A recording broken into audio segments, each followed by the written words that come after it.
Yunus, I can very well understand 65 বা 70 years old. But 80 বছরের রাষ্ট্রপতি যদি এত বড় বক্তব্য লিখতে পারে, 75 বা 70 বছরের ডক্টর ইউনুস আমি মনে করি গ্রামীণ ব্যাংকের এমডি পদে ভালোভাবেই থাকতে পারত।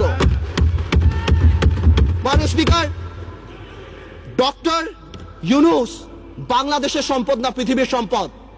আমি দেখেছি আমাদের মাননীয় পররাষ্ট্রমন্ত্রী বলেছেন this will not affect our relationship বহির্বিশ্বের সাথে আমাদের সম্পর্কে। ঠিক তার পরের দিনই জন কেরি বলেছেন we are concerned।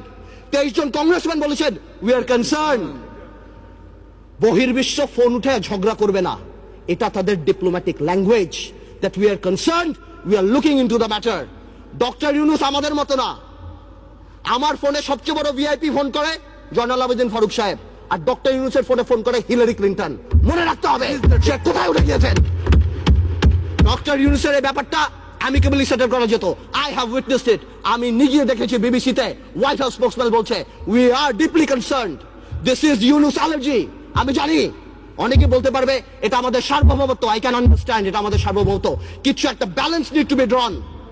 এখন সার্বভৌমত্বর সাথে ব্যালেন্স এখন গ্লোবালাইজেশনের সময় কালকে বাংলাদেশে বিপদ হচ্ছে, আমরা তাদের কাছে যে হাত পাততেছি। দুই নেত্রীর মনোমালিন্য হচ্ছে, নির্বাচনে যাব কি যাব না, আমেরিকান এম্বাসির দাওয়াতে ভিড় লেগে যাচ্ছে, এখানে ভিড় লেগে যাচ্ছে। আর যখন কোনো কিছু হচ্ছে তখন কি বলা হচ্ছে এটা আমাদের সার্বভৌমত্বের ব্যাপার। এটা সার্বভৌমত্ব ব্যাপার না, এটা পার্সোনাল ভেন্ডারের ব্যাপার।